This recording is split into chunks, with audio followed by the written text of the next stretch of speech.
নমস্কার, আমি প্রিয়াঙ্কা। আমি আজকে এই 34 সাইজের মধুবালা ব্লাউজটির ফ্রন্ট পার্ট কীভাবে কাটিং করতে হয় সেটা আজকে দেখাবো। তো প্রথমে আমি পেপারের উপর কাটিং করব, তারপর সেই পেপার কাটগুলো আমি ফেব্রিকের উপর রেখে কেটে নেব। তাহলে চলো শুরু করা যাক। প্রথমেই আমি পেপারটি ভাঁজ করে ফোল্ড সাইডটি আমার দিক করে নিয়েছি। তো ফার্স্টে আমি একটি লম্বা দাগ টেনে নেব যাতে লাইনটি সোজা থাকে। তারপর আমি 7 ইঞ্চে একটা মার্ক করে নেব। এবার যেখানে 7 ইঞ্চে মার্ক করেছি সেখান থেকে নিচের দিকে 1 ইঞ্চিতে একটি মার্ক করব এবং এই সাইড থেকে আমি 2.5 ইঞ্চিতে একটি মার্ক করে নেব। এবার দুটো মার্ককে একসাথে জুড়ে দেব। এই দেখো এইভাবে এই 2.5 ইঞ্চ বরাবর আর 7 ইঞ্চে যেটা মার্ক করেছি সেটা একসাথে জুড়ে দেবো। এবার আমি এই দুটোর সেন্টার বার করব, মানে মিডল পয়েন্ট। তো এটার মিডল পয়েন্টে আমি একটা মার্ক করে নেব। এবার আমি ব্লাউজের কয়েকটা জায়গায় মার্ক করব, সেটা একটু ভালোভাবে দেখো।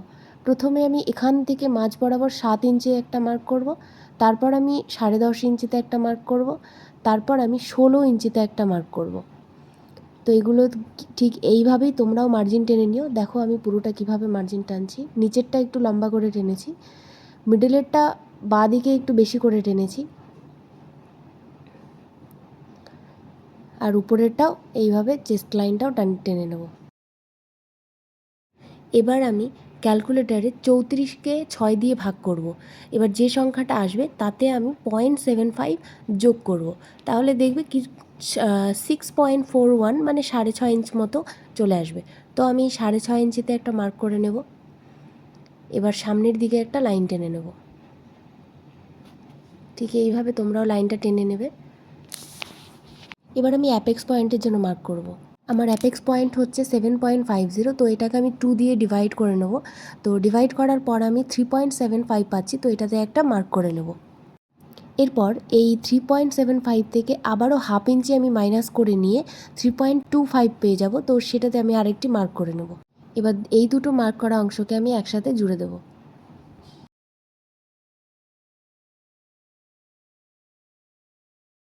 এবার আমি টাক্স পয়েন্টের জন্য 2 ইঞ্চিতে একটা মার্ক করব এবং উপরে মার্ক করা অংশের সাথে একসাথে জুড়ে দেবো। তোমরাও ঠিক এইভাবেই জুড়ে দিও। এবার আমি ওয়েস্টের মেজারমেন্ট নিয়ে নেব। তো আমার ওয়েস্ট হচ্ছে গিয়ে 29। 29কে 4 দিয়ে ডিভাইড করে আমি পেয়ে যাচ্ছি 7.25।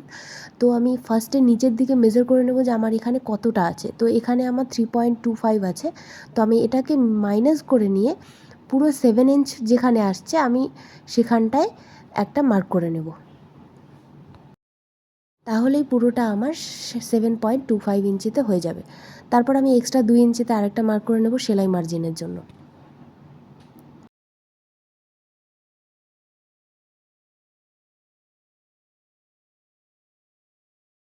এবার আমি এই মার্ক করা অংশের সেন্টার পয়েন্ট বার করব, তাতে একটা মার্ক করে নেব। এবার আমি যেটুকু পেলাম সেটার আবার সেন্টার পয়েন্ট বার করব। নিচের দিকে একটা মার্ক করব সেন্টার পয়েন্ট বার করে, আবার উপরেরও এই দুটো পয়েন্টের একটি সেন্টার পয়েন্ট বার করে নিয়ে মার্ক করে নেব। এবার আমি এখান থেকে বাইরের দিকে হাফ ইঞ্চিতে একটা মার্ক করব আর উপরের দিকটায় 0.25 একটি মার্ক করে নেব। এবার এই মার্ক করা অংশগুলো একসাথে জুড়ে দিতে হবে, মানে হাফ ইঞ্চের সাথে নিচের দিকে, আর ওই হাফ ইঞ্চের সাথে উপরে যে 0.25 জুড়েছিলাম সেটার সাথে একসাথে জুড়ে দিতে হবে। এবার আমি সামান্য হাতের সাহায্যে প্রথমে আমি স্কেল দিয়ে একটু জুড়ে নিয়ে তারপর আমি হাত দিয়ে একটা সুন্দর শেপ দিয়ে দেবো। বেশি ভেতরের দিকে নেওয়া যাবে না, হালকা মতো একটু ভেতরের দিকে নিয়ে টেনে দিলেই হয়ে যাবে। কোনো পয়েন্ট রাখা যাবে না, এরকম হাতের সাহায্যে সুন্দর করে পয়েন্টটাকে মুছে দিতে হবে। এবার এই যে জায়গাটা দেখতে পাচ্ছ এটা আমার টোটাল 5.5 ইঞ্চি হচ্ছে। ভালো করে তোমরাও মেজার করে নেবে। তো এবার এই সাইডের দিকে ফিতেটা ঠিক এইভাবে ঘুরিয়ে ঘুরিয়ে ঘুরিয়ে যেখানে 5.5 ইঞ্চ হবে সেখানে একটা মার্ক করে নিলেই হবে। এই যে দেখো মার্কটা করে নিয়েছি। এবার এই সাইড থেকে আমি হাফ ইঞ্চিতে একটা মার্ক করে নেব আর স্কেল দিয়ে মার্ক করা অংশটাকে জুড়ে দেবো এইভাবে। এই যে দেখো। এবার এই উপরের দিক থেকে এখানে 1 ইঞ্চিতে একটা মার্ক করব। তারপরে এই 1 ইঞ্চ থেকে যতটা আমার এসছে, মানে 6 ইঞ্চ মতো, তো নিচের দিকেও আমি 6 ইঞ্চিতে একটা মার্ক করে নেব। এবার ওই 6 ইঞ্চ থেকে নিচের দিকে মানে 7 ইঞ্চ আমার যেই পর্যন্ত আসছে সেই পর্যন্ত হালকা হালকা dot dot dot dot dot dot এঁকে নেব। তোমরা সোজা দাগ দেবে না, এটা কেন দাগ দেবো না সেটা পরে বলছি। এবার এই লাইনটির ডট ডট ডট যে লাইনটি টানলাম সেই লাইনের সেন্টার পয়েন্ট বার করে নেব। সেন্টার পয়েন্ট বার করে সেখানে একটা মার্ক করে নেব। এবার সেই মার্ক থেকে ভেতরের দিকে 0.25-এ আরেকটি মার্ক করব। এবার এই মার্ক থেকে উপরের যে 1 ইঞ্চিতে মার্ক করেছিলাম সেখান থেকে একটা লম্বা দাগ টেনে নেব। ভালো করে দেখলেই তোমরা বুঝতে পারবে যে উপর থেকে আমি নিচের দিকে একটা লম্বা দাগ টেনে নিয়েছি। এবার এখান থেকে 1 ইঞ্চিতে আমি একটা মার্ক করব, মানে হাতের যে গোলাইয়ের জন্য একটা মার্ক করা হয়, তো সেটা আমি 1 ইঞ্চিতে এখানে মার্ক করলাম। এবার এখান থেকে হালকা হাতের সাহায্যে একটা শেপ দিয়ে নেব এখান দিয়ে। তোমাদের কাছে কার্ভ স্কেল থাকলে সেটা দিয়েই করে নিতে পারো, তো আমার কাছে এই মুহূর্তে নেই, তো আমি সেই জন্য হাত দিয়ে করে নিয়েছি। এবার আমি চেস্ট লাইনের জন্য 9 ইঞ্চিতে একটা মার্ক করব, তারপর আমি 2 ইঞ্চিতে আরও একটা মার্ক করে নেব সেলাই মার্জিনের জন্য। তো বলে রাখি যে 9 ইঞ্চিতে আমি কেন মার্ক করেছি, 34কে 4 দিয়ে ডিভাইড করলে 8.5 ইঞ্চি পাওয়া যায়, তো আমি এর সাথে হাফ ইঞ্চ যোগ করে নিয়ে 9 ইঞ্চিতে মার্ক করে নিয়েছি। তো আমি এই মার্ক করা অংশগুলো একসাথে জুড়ে দেবো। এবার আমি এখান থেকে এই যে দেখতেই পাচ্ছ এখান থেকে 1 ইঞ্চিতে একটা মার্ক করলাম, এই 1 ইঞ্চ থেকে উপর দিকে আবারও হাফ ইঞ্চিতে আরেকটা মার্ক করলাম।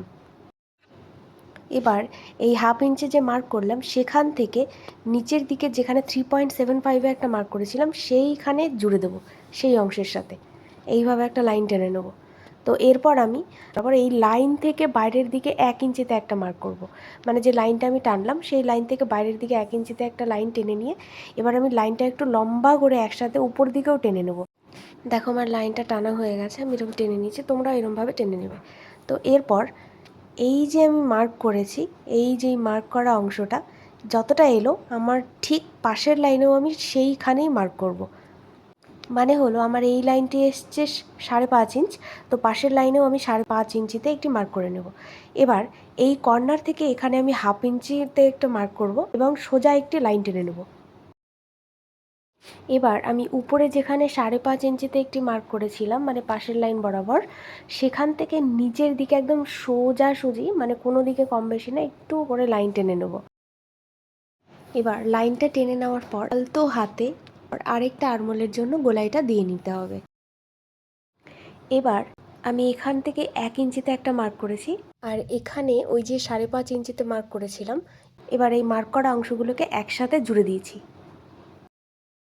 এবার আমি এখান থেকে হাফ ইঞ্চিতে একটা মার্ক করব, এই যে দেখো এখানে হাফ ইঞ্চিতে একটা মার্ক করে নিয়েছি।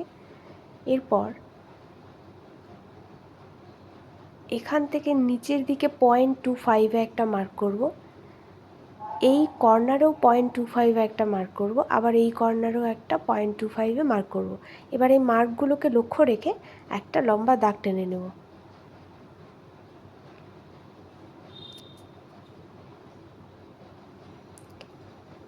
এবার এই যে আমি লাইনটা টানলাম সেই লাইনের আমি সেন্টার পয়েন্ট মানে 3 ইঞ্চিতে একটা মার্ক করব।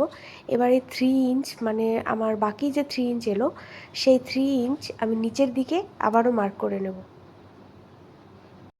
এবার এই মার্ক করা অংশগুলোকে একসাথে জুড়ে দেব। এবার আমি গলার জন্য 1 ইঞ্চিতে একটা মার্ক করব। এবার এই মার্ক করা অংশ থেকে নিচের দিকে হালকা হাতে একটা শেপ দিয়ে নেব। যেহেতু আমি এটা মধুবালা ব্লাউজ বানাচ্ছি তাই আমি এরকমভাবেই শেপটা দিয়ে নেব। এবার আমি কাটিং করে নেব। তো দেখো আমি কিভাবে কাটিং করছি, ঠিক যেভাবে কাটছি এভাবেই তোমরাও কেটে নিও, কোনো দিকে কোনো পয়েন্ট রেখো না, ঠিকঠাকভাবে ধীরে ধীরে এরকমভাবে কেটে নাও। এটা হচ্ছে 34 সাইজের মধুবালা ব্লাউজ। তো তোমাদের কেমন লাগছে অবশ্যই আমাকে জানিও। এবার এই জায়গাটা একটু ভালোভাবে খেয়াল করবে, দেখো আমি এই জায়গাটায় ঠিক এইভাবে হালকা উপর দিয়ে কাটিংটা করব যাতে আমার জয়েন্ট দিতে কোনো সমস্যা না হয়। তো আমি প্রথম লাইনটা এভাবে কেটে নিয়ে এবার এখানে আমি তোমরা চাইলে আঠা লাগিয়ে নিতে পারো, তো আমার কাছে আঠা এই মুহূর্তে নেই, তো আমি এর জন্য স্টেপলার দিয়ে ভালো করে পিন আপ করে নিচ্ছি। একটু ভালোভাবে তোমরা একটু পারলে আঠা লাগিয়ে নেবে, তাহলে তোমাদের জন্য বেশি সুবিধা হবে। এটা আমার বারবার খুলে যাচ্ছিলো, লুজ হচ্ছিলো, তো আমি আরও কয়েকটা ভালো করে পিন আপ করে নিই। এ দেখো ঠিক এরকমভাবে কাটিংটা হয়ে যাওয়ার পর এবার যে সেন্টার পয়েন্টটা আছে এই দুটো পয়েন্টের আমি সেন্টার পয়েন্ট বার করব। আমি সেন্টার পয়েন্টটা এখানে একটা মার্ক করে নিলাম। এবার যে পয়েন্ট বেরোলো সেই পয়েন্ট থেকে এই পয়েন্টের মাঝখানে আমি আরেকটা সেন্টার পয়েন্ট বার করব, মানে এই দুটো পয়েন্টের মিডিল বরাবর। হলো এই যে পয়েন্টটা, আবারও একটা মার্ক করে নেব এই দুটো পয়েন্টের মাঝখানে। ভালো করে তোমরা চাইলে আরেকবার রিপিট করে দেখতে পারো। তো এখান থেকে 3 ইঞ্চি একটা মার্ক করে নেব, এখানেও 3 ইঞ্চিতে একটা মার্ক করব, এখানেও 3 ইঞ্চিতে একটা মার্ক করব, আর এই কর্নারের দিক থেকেও 3 ইঞ্চিতে আরেকটা মার্ক করে নেব। এবার এই মার্ক করা অংশগুলিকে একসাথে স্কেলের সাহায্যে জুড়ে দেব।